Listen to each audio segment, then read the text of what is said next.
जी गुरु जी। ओम प्रजापति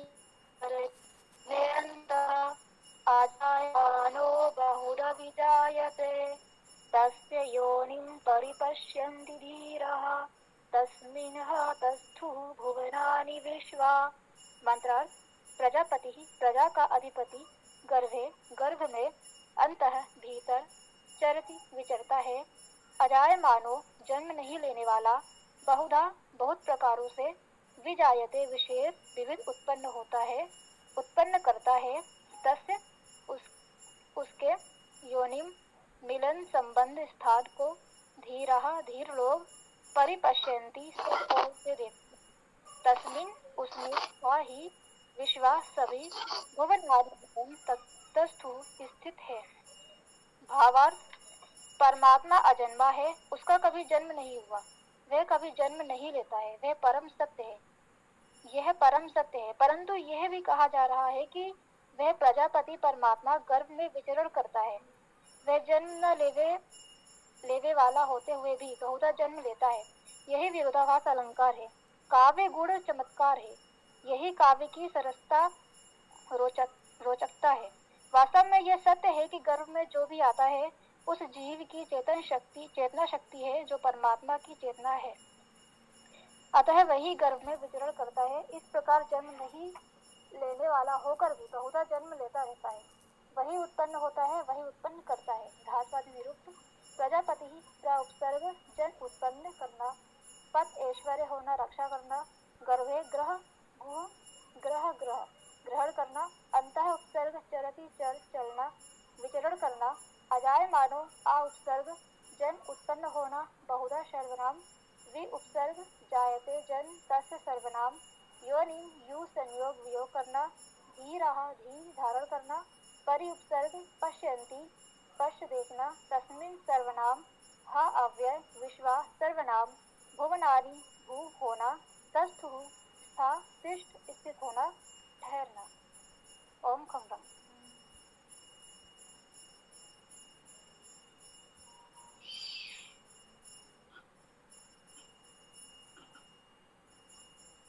ओम खम ब्रह्म। यजुर्वेद अध्याय 31 मंत्र 19 आज प्रस्तुत कर रहे हैं। यह भी अति उत्तम महत्वपूर्ण मंत्र है।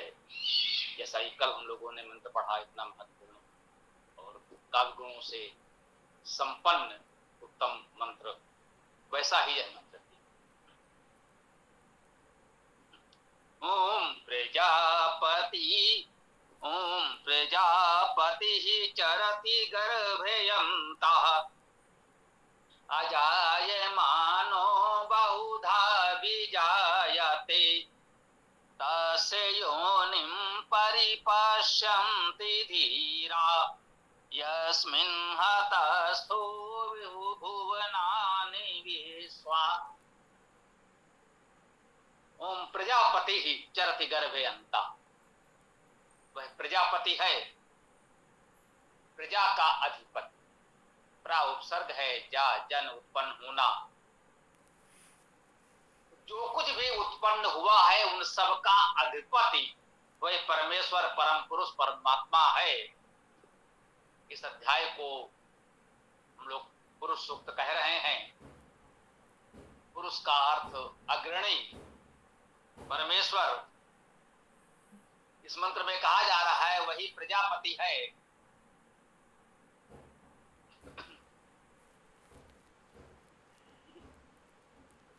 अर्थात इस सृष्टि में जो भी कुछ उत्पन्न होता है, जो भी उत्पन्न है, उस सब का अधिपति वह परम पुरुष परमेश्वर है। और वह क्या कर रहा है? चरति, चरता है, विचरण करता है। चरति विचरण करता है। गर्भे अंता, गर्भे गर्भ में, अंतः भीतर। जो सभी प्रजा का अधिपति है, जो कुछ उत्पन्न हुआ है उस सब का अधिपति है, वह गर्भ में में विचरण करता है। ये गर्भ क्या है, इसको देखकर लोग भ्रमित हो जाते हैं। गर्भ का अर्थ है ग्रहण करना, गर्भ धातु, ग्रह धातु से ही गर्भ बनता है। ग्रहणाति क्रियापद भी वेद में मिलता है, तो स्पष्ट है कि गर्भ धातु भी है। जी हाँ, प्रसंगवश ये हम आपको बता दें, एक सिद्धांत ये है कि यदि क्रियापद मिलता है, जैसे ग्रहणाति मिलता है, तो ग्रह धातु मानी जाएगी, किसी भी धातु पाठ में, धातु कोश में हो या ना हो। महर्षि पाणिनि का धातु पाठ प्रचलित है। अब उसमें यदि कोई धातु नहीं है तो इसका ये अर्थ नहीं है कि वो धातु ही नहीं है। अब पाणिनि से पूर्व का महर्षि काशकृत का धातु पाठ भी हमको उपलब्ध हो गया है। पंडित युधिष्ठिर मीमांसक जी ने उसका संपादन करके प्रकाशित करा दिया था। प्रकाशित है, उपलब्ध है, हमने भी ले लिया था, हमारे पास भी उपलब्ध है और आपको भी मिल सकता है, ले सकते हैं। हमने अपने धातुवादि कोश में पाणिनि और काशकृत के सभी धातुओं को एक साथ अकारादि क्रम से समाहित कर दिया, तो एक पुस्तक में आपको दोनों का लाभ मिल सकता है। प्रमाण के लिए जिनको लगे वे मूल पुस्तक देख सकते हैं, पाणिनि का धातु पाठ देख लें, काशकृत का धातु पाठ देख लें। जब हमने उसमें ये लिख भी दिया है कि ये धातु पाणिनि के धातु पाठ में कहाँ है और काशकृत के धातु पाठ में कहाँ है। फिर भी जिनको इससे अधिक प्रमाण चाहिए वो मूल पुस्तक में देख सकते हैं। तो मुख्य बात जो हम आपको बता रहे थे कि जैसे गर्भणाति शब्द मिलता है तो गर्भ धातु होती है, यह निश्चित है। भले ही वो पाणिनि के धातु पाठ में न मिले, काशकृत के धातु पाठ में भी ना मिले, तो भी होती है। जब क्रियापद मिलता है, जब क्रिया है, गर्भणाति है, तो गर्भ धातु है। जब पठति है तो पठ धातु है, वो कहीं मिले या ना मिले। क्योंकि धातु पाठ भी हमारे आप जैसे मनुष्यों ने बनाई है, वो एक विद्वान थे, हमने मार्क्स कहते हैं, अच्छी बात है। परंतु सभी धातुओं को एकत्र करना, कोई छूट गई हो तो कोई बड़ी बात नहीं है। पाणिनि के तुलना में काशकृत के धातु पाठ में धातु में बहुत अधिक है, वो प्राचीन है। हो सकता है पाणिनि के समय में बहुत सी धातुएं उतनी प्रचलित न रही हो, तो उन्होंने उसको लिखना आवश्यक न समझा हो। प्राचीन है, उनके समय में अधिक धातुएं अधिक प्रचलित रही हो, तो हो सकता है काशकृत से पूर्व भी व्याकरणाचार्य हुए हैं, उनके भी धातु पाठ हैं, भले ही अभी प्रकाशित उपलब्ध नहीं है हमको। तो हो सकता है कुछ धातुएं उनमें हो जो अभी प्रकाशित नहीं है, उन धातु पाठ में हो, प्राचीन है उनमें हो।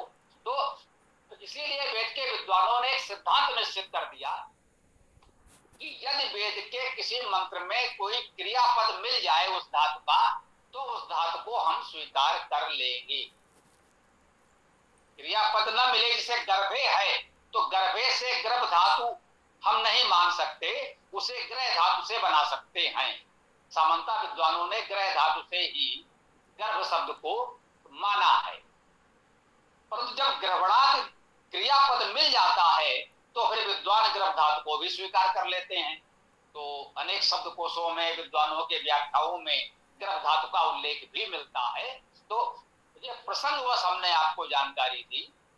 यही होता है कि लोगों को पूरी जानकारी नहीं होती है, आधी अधूरी बात किसी से सुन करके और लोग उस पर बिल्कुल जड़ हो जाते हैं कि नहीं, हमने तो फला व्यक्ति से ये सुना है और बस यही अंतिम सत्य है, उसके आगे जब कोई बात कहता है तो उनको समझ में नहीं आता। तो हमें ऐसा जड़ नहीं होना चाहिए, प्रयास करना चाहिए कि नई जानकारी जो भी मिले, हाँ, उसे विवेक पूर्वक परीक्षण करके स्वीकार करें, किसी के भी कहने से, हमारे कहने से न स्वीकार करें। तो यह तो आवश्यक है। ये इस मंत्र को देखते हैं, बहुत महत्वपूर्ण बात इसमें कह रहे हैं। ये तो प्रसन्न बस हमने एक धातु की बात आपको कह दी। तो ग्रह या गर्भ धातु का अर्थ ग्रहण करना ही है। कह रहे हैं प्रजापति चरति गर्भे अंता, वह प्रजापति गर्भ के भीतर विचरण करता है, स्पष्ट कहा जा रहा है। इसका कोई तोड़ मरोड़ करके अर्थ करने की आवश्यकता नहीं है। अब वेद मंत्र में है तो है, हम स्वीकार करेंगे, उसको समझने का प्रयास हम करेंगे। यदि हम नहीं समझ पा रहे हैं तो ये हमारा तो न्यूनता अल्पज्ञता हो सकती है। मंत्र में जो कहा है वो यही है, मंत्र का दूसरा अर्थ नहीं करना चाहिए। अब गर्भ में जब ग्रहण करने का अर्थ है तो जहां जो कुछ ग्रहण किया जाता है उसे गर्भ कहा जाएगा। जैसे ये आता है कि आचार्य शिष्य को गर्भ में धारण करता है। जब गुरुकुल में पढ़ने के लिए हम किसी बच्चे को भेजते हैं तो उस बच्चे को वहां का जो आचार्य है वो अपने गर्भ में धारण करता है।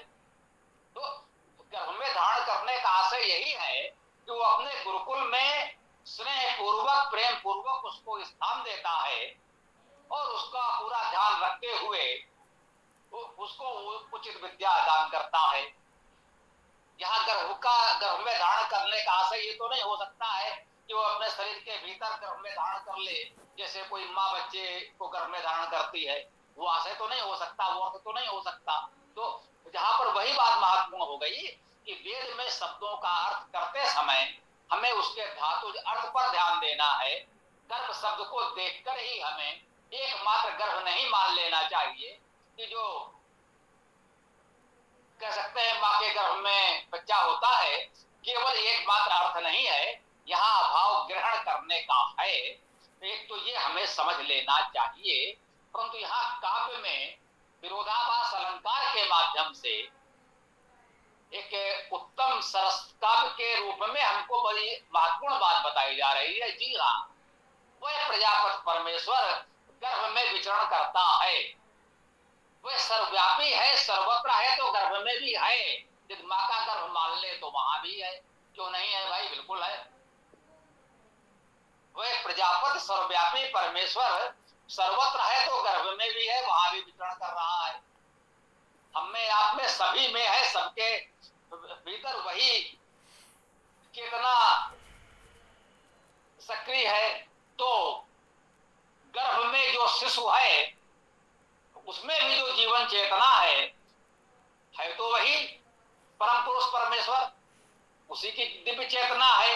तो कह रहे हैं वो शिशु के रूप में वह प्रजापति परम पुरुष माँ के गर्भ में भी विचरण कर रहा है। यह भी सत्य है। किसी को ये न लगे कि ये तो घुमा करके कुछ अलग से अर्थ करना चाहते हैं, तो वैसा नहीं है।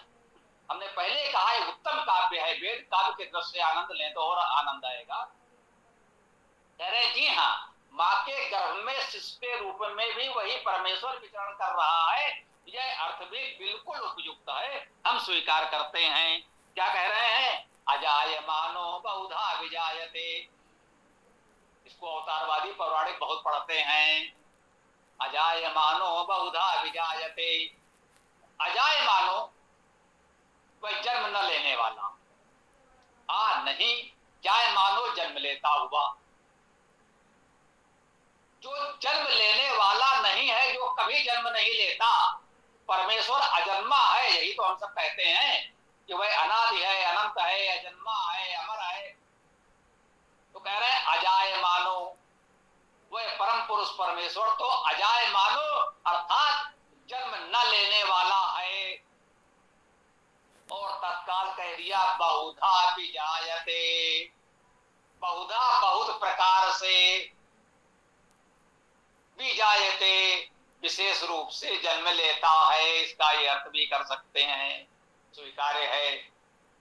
जो जन्म न लेने वाला परमेश्वर है वह परम पुरुष बहुधा बहुत प्रकार से, बहुत बार, अनेक बार, विजायते विशेष रूप से जन्म लेता है। यद्यपि उपसर्ग के दोनों अर्थ हैं। ज्ञान भी लगा विज्ञान, विशेष जानकारी, विज्ञान विशेष ज्ञान। और योग में यदि यही भी लग जाए तो क्या हो गया? वियोग हो गया, विपरीतार्थक अर्थ हो गया। तो वे उपसर्ग के दोनों अर्थ हैं, विशेष भी और वियोग भी, विपरीत भी। विशेष भी और विपरीत भी। तो विजायते का एक अर्थ यह भी कर सकते हैं कि वो जन्म लेने के विपरीत गुण कर्म स्वभाव वाला है, अर्थात वो जन्म नहीं ले सकता है। ये अर्थ भी व्याकरण से किया जा सकता है, परंतु इसका काव्य सौंदर्य तो यही है, अजाय मानो बहुधा विजायते। वैसे तो वह जन्मा है, जन्म लेने वाला है, लेकिन बहुधा बहुत बार बहुत प्रकार से वो विशेष रूप से जन्म लेता रहता है, क्योंकि सृष्टि में जो कुछ भी जन्म लेता है, संपूर्ण सृष्टि का जो जन्म हुआ है, सृष्टि में जो भी जन्मता है, वे चाहे सूर्य आदि पिंड हो या छोटे छोटे जीव जंतु हो, हम आप हो, जो भी जन्म लेता है तो अंततः जन्म जो कुछ है वही तो है और तो कुछ नहीं है, तो वही जन्म लेता है उस रूप में, विशेष रूप से। वही जन्म न लेने वाला है, पर निरंतर विशेष रूप से जन्म लेता रहता है, विविध जीवों के रूप में, सूर्यों के रूप में, ग्रह नक्षत्रों के रूप में वो जन्म लेता रहता है। तो ये केवल काव्य सौंदर्य के दृष्टि से आनंद लें, इसमें किसी सिद्धांत का खंडन नहीं है। विरोधाभास अलंकार इसी को कहते हैं अजाय मानो बहुधा विजायते। वह प्रजापति है, जो भी उत्पन्न हुआ है सबका अधिपति है, लेकिन वह गर्भ में विचरण करता है। वह अजाय मानो जन्म न लेने वाला है, फिर भी बहुधा विजायते, बहुत बार बहुत प्रकार से वो जन्म लेता रहता है। और तस्य योनिम परिपश्यन्ति धीरा, तस्य योनिम, उसकी योनि को, तस्य उसका, योनिम योनि को, उसके योनि को, परिपश्यन्ति परिता पश्यन्त, सब ओर से पश्यन्त देखते हैं, बस देखना, उसके योनि को परिपश्यन्ति परिता सब ओर से देखते हैं, धीरा धीर जन, जो धीर पुरुष हैं वे उस परमेश्वर के परम पुरुष के योनि को सब ओर से देखते हैं। अब ये योनि क्या है? यू धातु है जिसका अर्थ है मिलना, मिलाना और अलग करना भी, दोनों अर्थ, मिलना और अलग करना दोनों ही अर्थ हैं, मिलाना भी है और अलग करना भी है। योनि को एक स्थान विशेष, घर, निवास भी माना गया है। कह सकते हैं इसका भावार्थ विद्वानों ने स्थान विशेष, निवास, ग्रह के रूप में भी किया। इसीलिए ये प्राचीन काल में जब कहें कि वनाच्छादित पृथ्वी थी, ग्रामों नगरों का बहुत विकास नहीं हुआ था, तो कोई कुल कुटुंब समूह, एक उन्होंने देखा भाई कोई स्थान, कोई वृक्ष, कोई विशेष सुविधाजनक, कि भाई देखो जहां पर हम लोग मिलेंगे, घूम टहल करके एक स्थान निश्चित किया, यहीं से तो धीरे धीरे बसना प्रारंभ हुआ, ग्राम बनने लगा, नगर बसने लगे। कोई भी उन्होंने निश्चित किया तो वहीं मिलते हैं और वहीं से फिर अपने अपने कार्य पर, जो भी भोजन की तलाश या जो भी मान ले उस समय के दृश्य से निकल गए। ये हुआ कि हाँ भाई संध्या काल तक हम लोग पुनः यहीं मिलेंगे, तो ये कुल कुटुंब समूह हमारा एक साथ रहेगा भी। हो सकता है जिनमें यहाँ वहां बिछुड़ जाएं, तो एक स्थान कुछ निश्चित किया गया, उसको कह सकते हैं अति प्राचीन शब्दावली में, वेद की भाषा में योनि भी कहा गया। धीरे धीरे इसी से व्यवस्थित आवास बनने लगे, ग्राम नगर बसने लगे, तो दूसरे शब्द भी प्रचलन में आए। तो योनि का अर्थ हुआ मिलन और अलग होने का स्थान कह सकते हैं, भाव कह सकते हैं, विचार कह सकते हैं। तस् योनिम, उसके मिलन को। अब देखिए दोनों अर्थ हैं, हम दोनों अर्थ भी ग्रहण कर सकते हैं या दोनों में से एक भी, जो मंत्र की दृष्टि से उपयुक्त हो, कह सकते हैं उसके मिलन को देखते हैं, उसके साथ हमारा मिलन हो। ये जीवन का परम लक्ष्य, परम सुख, परम आनंद हो सकता है, उसको धीर पुरुष परिपश्यन्त परिता सब प्रकार से देखते हैं। यही तो जीवन का परम लक्ष्य, हमारा परम आनंद है, उससे मिलन होना। उससे अलग हो गए तो भटक गए, और फिर उससे मिल प्राप्ति हो जाए, कहते हैं तस्य योनिम परिपश्यन्त धीरा। दोनों अर्थ दो प्रकार से किए जा सकते हैं। इसको श्लेष अलंकार के रूप में ग्रहण करें कि उससे अलग होने को भी धीर पुरुष परिपश्यन्त परितापश्यन्त देखते हैं, सब ओर से देखते हैं कि उससे अलग होकर हम कैसे भटक गए हैं, और पुनः जब उससे मिल जाते हैं तो उस परम आनंद को भाव विभोर होकर देखते हैं। तस्य योनिम परिपश्यन्ति धीरा तस्मिन् हतस्थु भुवनानि विश्वा। और जब उसको पा लेते हैं, उससे मिल जाते हैं, तो क्या अनुभव होता है? तस्मिन् उसमें, हा ही उसमें ही, तस्थु स्थित है, स्थातिष्ठ धातु है, तस्थु स्थित है। क्या देखा कि उसमें ही स्थित है भुवनानि विश्वा, भुवन विश्वा सभी, सभी भुवन उसी में स्थित हैं। ये संपूर्ण सृष्टि जो कुछ हुआ है, भुवन तो भू धातु होना, तो जो कुछ भी हुआ है, जो भी सृजन हुआ, जो भी सृष्टि हुई, जब उसको मिले, उसको पाए, जब उस अवस्था को प्राप्त हुए धीर जन, तो क्या देखा कि ये संपूर्ण सृष्टि, संपूर्ण भुवन जो कुछ भी उत्पन्न हुआ है, सब उसमें ही स्थित है, उससे परे कहीं कुछ नहीं है। इतना उत्तम वर्णन, इतना उत्तम का भी ये वेद मंत्र हमको मिला, इसको इसी रूप में सब लोग प्रयास करें, आनंदमय पाठ करें, अच्छा लगेगा। ओम प्रजापति चरति गर्भे यन्तः अजायमानो बहुधा विजायते तस्य योनिं परिपश्यन्ति धीरा तस्मिन् हतस्थु भुवनानि विश्वा। दृष्टि छंद है, उत्तम त्रयात्मक छंद है, तो इसका हम लोग इस तरह से पाठ करें, इसे समझें। आज की चर्चा को हम यहाँ विराम देते हैं, तो आप लोगों का जो भी प्रश्न हो, विचार हो, तो रख सकते हैं। ओम खम।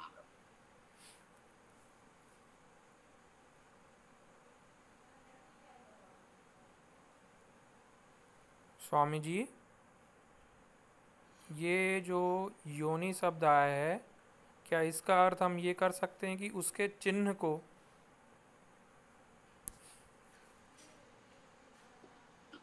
देखिए, क्या अर्थ करना है, हमें ये देखना पड़ेगा कि उसका कैसे, किस धातु से अर्थ करें।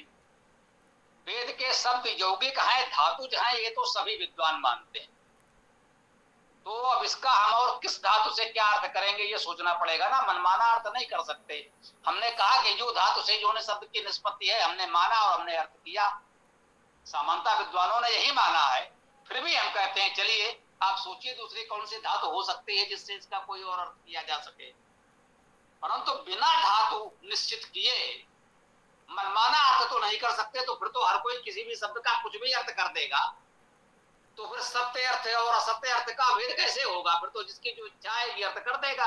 वो आपके दृष्टि में इस शब्द का ये अर्थ है, दूसरा कहेगा नहीं हम तो इसका ये अर्थ मानेंगे, तीसरा कहेगा हम तो इसका ये अर्थ मानेंगे। तो फिर वेद का अर्थ कैसे निश्चित होगा? फिर तो अनर्थ हो जाएगा।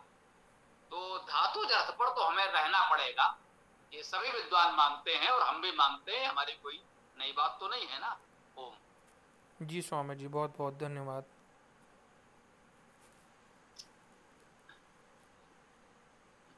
जी बोलिए, और किसी को कुछ कहना है तो बताएं।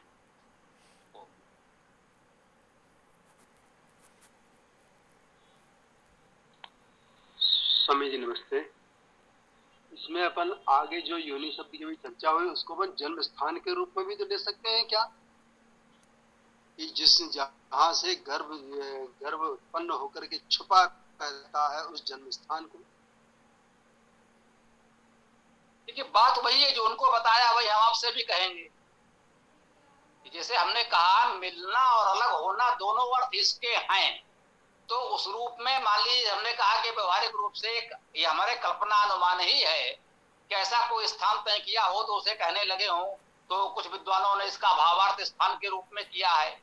परंतु जन्म स्थान जैसा कोई अर्थ कैसे कर लेंगे, ये तो थोड़ा कठिन हो जाएगा ना। वही बात है कि मनमाने अर्थ करने से बचना है, और जो धातु अर्थ जितना है उतना ही स्वीकार करें, तो मेरे विचार से ठीक है, और सभी विद्वान ऐसा ही कहते आए हैं कि वेद के अर्थ धातुज हैं, यौगिक हैं। महर्षि दयानंद जी ने इस पर बल दिया है, लेकिन ऐसा नहीं कि उनकी अपने कोई विचार हैं। ये पहले के विद्वान भी मानते आए हैं कि वेद के अर्थ तो धातुज ही हैं, उसका दूसरा कोई अर्थ नहीं हो सकता। वो यास्क के पहले भी, यास्क के बाद भी, सायण आदि भी यही मानते हैं। इसमें कोई मतभेद विद्वानों में नहीं है। ओम।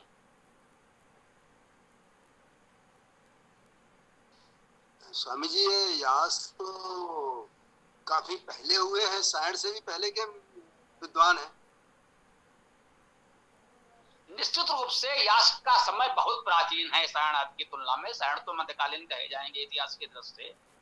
तो ये मैंने कहा अति प्राचीन यास्क का जो निरुक्त आदि हमको उपलब्ध हो गया है, यास्क का निघंट निरुक्त हमको उपलब्ध हो गया है, उनसे पहले के भी कुछ थोड़ा बहुत उपलब्ध हुआ है।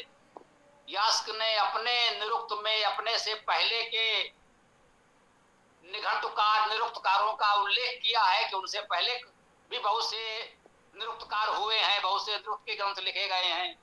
तो उन सब की शैलियों को लेकर के यास्क ने समाहित करके एक अपना ग्रंथ लिखा है। तो ये तो बहुत प्राचीन है, और ये भाषा कह सकते हैं तो अब आवश्यकता पड़ी। पहले तो जब बोलचाल की भाषा ही वैदिक भाषा थी, तो अलग से भाषा करने की उतनी आवश्यकता नहीं होती थी, स्वाभाविक है जी। ओम। धन्यवाद स्वामी जी।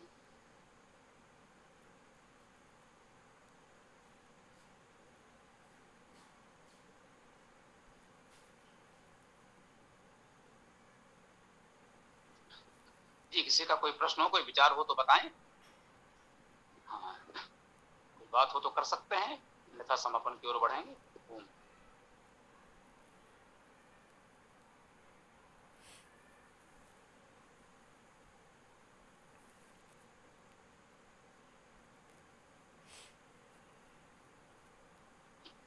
हाँ, यदि किसी को कुछ नहीं कहना है तो फिर समापन करें।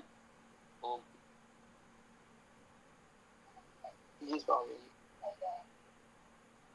ओम यो असो आदित्य पुरुषः सो असो अहम। ओम खम ब्रह्म। ओम खम ब्रह्म। नमस्ते सभी साथियों को।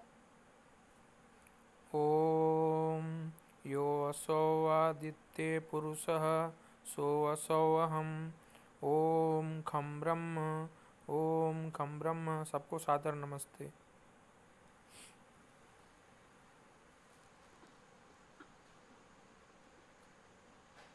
हाँ भाई आकाश जी, सब कुशल?